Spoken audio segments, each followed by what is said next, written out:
fucking cheat. Sorry. How easy is it to just not do that? Then it's pointless. Anthony Joshua must be gutted as well, because fair play to him, he's took this fight and he wants to get on with his stuff. Go caught taking drugs, hear your charge. It's like fucking murder.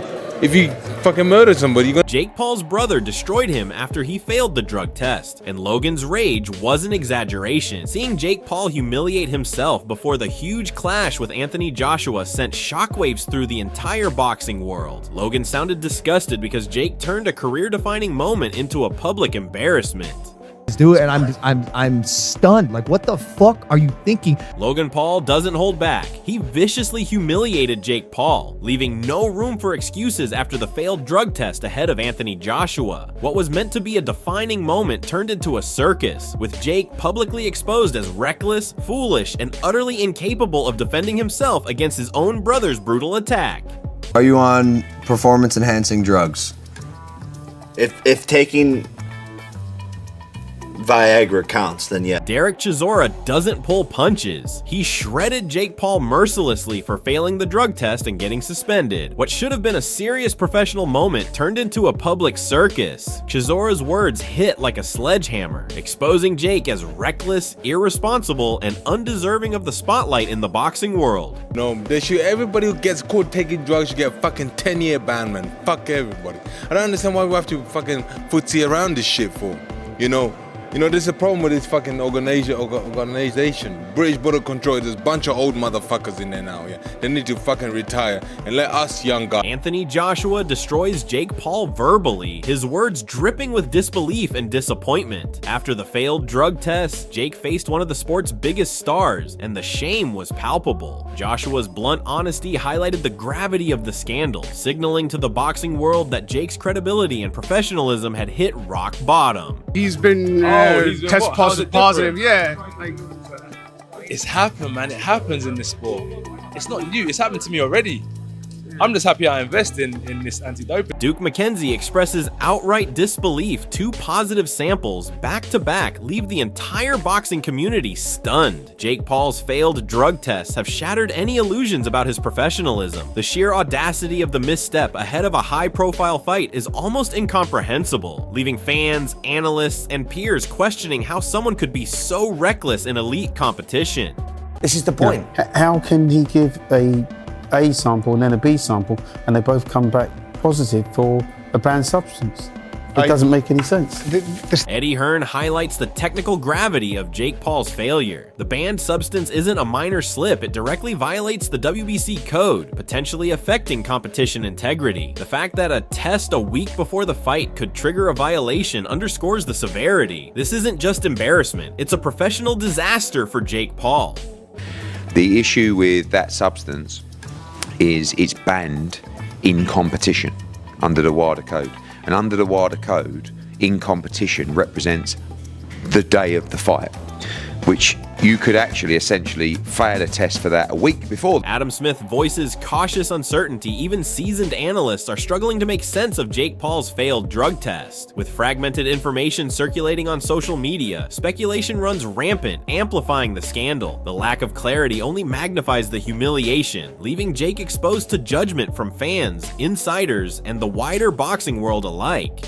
Prize, and I'll wait and see what happens. I mean, I don't know the findings. We don't know. I haven't seen statements really. I don't know. It's come out in the social media world. Johnny Nelson slams the recklessness. Taking a banned substance with such risk shows a shocking lack of judgment. Jake Paul's decision threatens not only his own career, but the integrity of the sport. Nelson's incredulity mirrors the sentiment of the boxing world. Why jeopardize everything for a momentary edge, especially ahead of a major fight? Sometimes, you know, my mom always used to say, if you don't listen, you have to feel. And Chris Sr. was constantly saying, this weight issue is a massive issue. It's going to... Jake Paul has officially dug himself into a hole so deep, even the British Boxing Board of Control is treading carefully. Eddie Hearn's update highlights just how chaotic this situation is, a complete mess unfolding in real time. Jake, already humiliated by failing his drug tests ahead of the Anthony Joshua fight, now has the entire regulatory system scrutinizing him. Fans and insiders alike are laughing at the absurdity, watching him squirm like a cornered amateur. amateur. His credibility is shattered, his career teetering on ridicule. Logan Paul's earlier verbal beatdown seems mild compared to the legal and professional disaster Jake has created for himself. At the moment, the British Boxing Board of Control aren't. So we have to speak with them, deal with the legal situation and see where it lands. And this is quite fresh. Obviously, I don't even think it's 30 minutes. I think it's more like 10 or 15 minutes since that. And you know, we'll see what... Jake Paul's drug test fiasco just keeps getting stranger, and Adi Oladipo captures the bewilderment perfectly. The idea that cocaine could be involved, possibly even as a masking agent, exposes Jake as reckless beyond comprehension. Ahead of a high-stakes fight with Anthony Joshua, he's not just failing tests, he's turning the sport into a circus. Analysts, fans, and insiders are collectively incredulous at how someone could be so careless. Logan Paul's scolding now seems like a mercy compared to this. Every revelation paints Jake as a joke, an unprofessional clown, and a man whose actions are now a full-blown embarrassment for boxing. That's kind of easier to digest. This is weird. Like, I don't know if cocaine, I honestly, I don't know if cocaine is now used as a masking agent for a performance-enhancing drug. John Fury doesn't mince words. Jake Paul is blatantly cheating, and everyone can see it. Steroids in any sport are career enders, and Jake's poor decision ahead of the Anthony Joshua fight proves he's nothing more than a desperate, reckless fighter. Fury's pity underscores how pathetic Jake looks to seasoned professionals. His failures aren't just personal, they're public spectacles that embarrass the sport itself. The boxing world is laughing at his naivety, while analysts highlight the magnitude of his stupidity. Logan Paul's verbal thrashing now feels like child's play compared to the legal, ethical, and professional disaster Jake has orchestrated entirely on his own. It is illegal to use his steroids, and that's what he's doing to gain an edge. Well, I feel sorry. Jake Paul's world is imploding, and Adam Smith captures the utter shock perfectly. The revelation that Jake failed a cocaine test is not just surprising, it's a bombshell that has shaken the sport to its core. Ahead of a marquee fight with Anthony Joshua, a fighter's credibility is everything, and Jake has obliterated his. Analysts, insiders, and fans are all struggling to process the scale of this blunder. What makes it worse is the sheer recklessness. Jake didn't just risk his reputation, he risked legal consequences and professional disaster. His own brother, Logan, mocked him, and now the wider boxing community is left aghast at his amateurish decisions. This isn't a minor slip-up, it's a full-blown humiliation that highlights poor judgment, desperation, and a blatant disregard for the rules. Every report, every update adds layers to his public shaming, painting him as a cautionary tale of how talent can collapse under carelessness and ego.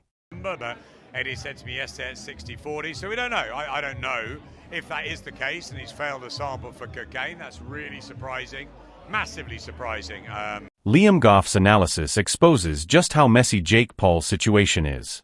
The amount, the type of test, and how long the substance remains in his system all determine the consequences. Yet Jake's blunder has already sparked immense public outrage. Ahead of a high-profile showdown with Anthony Joshua, even a small amount is catastrophic, and the boxing world is unforgiving. Jake, who is already mocked by Logan Paul, is now facing meticulous scrutiny from every corner: analysts, regulators, and fans. Each technical detail about testing protocols only magnifies his failure, transforming what might have been a career highlight into a national embarrassment. Goff's explanation also underscores how preventable this disaster was. A professional with any discipline wouldn't risk their legacy on reckless behavior. Jake's inability to manage even the basics of compliance reveals his inexperience, arrogance, and carelessness, leaving him vulnerable to both professional fallout and a flood of ridicule. I'm just chucking out there, if depending on the amount, that will depend on how long it remains in your system. So from what I can gather, if you've taken a very limited amount, very little amounts, it could stay in your system. Depending on the nature of the test, if it was a saliva test, if it was a urine test, if it was a hair test, it's going to stay in your system a lot longer. Adam Catterall nails the sentiment every boxing insider feels toward Jake Paul right now. Failing a performance-enhancing drug test is not just a procedural issue, it's a public act of betrayal against the sport, the fans, and the integrity of competition. Ahead of the Anthony Joshua fight, Jake's misstep transforms from personal failure to professional disgrace. Analysts are stunned by the audacity and recklessness. This isn't a slip, it's an active decision that has turned him into a punchline. Logan Paul's brutal call-out earlier now feels almost merciful compared to the waves of disappointment rolling in from the boxing world. Fans are dissecting every moment, every interview, every sample, all of it amplifying Jake's humiliation. His credibility is shattered, and each statement like catarrhs reinforces the simple truth. Jake has made himself the sport's cautionary tale, showing how quickly talent and hype can collapse when judgment is absent. Incredibly shocking. When any fighter fails a performance-enhancing drug test, it is incredibly shocking and disappointing. Gareth A.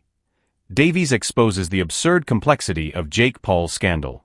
Not only did he fail drug tests, but reports indicate he was juggling 14 different supplements, a level of carelessness that is almost comedic in its recklessness.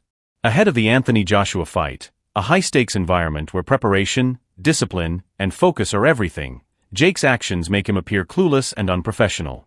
Analysts, fans, and the media are left piecing together a narrative that is both shocking and humiliating. Every supplement, every failed test, every public comment compounds his humiliation, painting him as a man incapable of managing his career responsibly. Logan Paul's verbal takedown now reads as prophetic. Insiders like Davies and Wilson are shining a spotlight on just how catastrophic Jake's mismanagement has been. The boxing world isn't just disappointed, it's incredulous that a fighter at this level could be so reckless.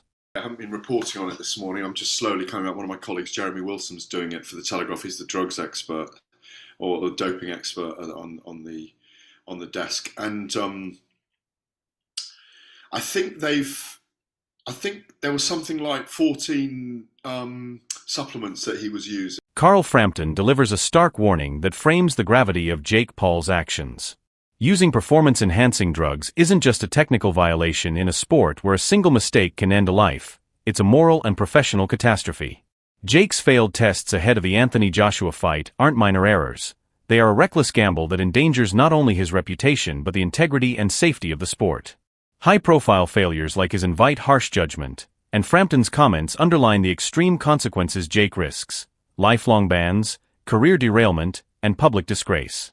Fans, insiders, and analysts all view Jake's behavior as irresponsible and dangerous, amplifying the humiliation Logan Paul initially sparked. This isn't just about embarrassment, it's a public lesson in how one fighter's ego and poor choices can threaten the entire competitive ecosystem. Jake's legacy teeters on the edge of collapse, and the boxing world is watching every misstep with disbelief. High-profile guys getting caught, and it's just horrible. I genuinely, and I know you without saying, without going fucking fully mental here, I just believe if you're caught with any performance-enhancing drug, you should be banned. Jake Paul's failed drug tests have officially turned into one of the most humiliating moments in modern boxing. From Logan Paul's brutal verbal takedown to Derek Chisora mocking him, Anthony Joshua's blunt disappointment, and the scrutiny of experts like Adam Smith, Liam Goff, and Carl Frampton, every angle exposes Jake's recklessness. Ahead of a career-defining fight, he has embarrassed himself, his team, and even the sport, proving how quickly hype can collapse when judgment is absent. Fans, analysts, and insiders are dissecting every sample, every supplement, and every statement, and the consensus is clear: Jake Paul has lost all credibility. But here's the question for you: can he recover from this public nightmare, or has he permanently damaged his boxing career? Drop your thoughts in the comments below. Do you think Jake can rebuild, or is this the end of the road? Smash that like button if you're shocked by this scandal, and subscribe for all the latest updates and reactions.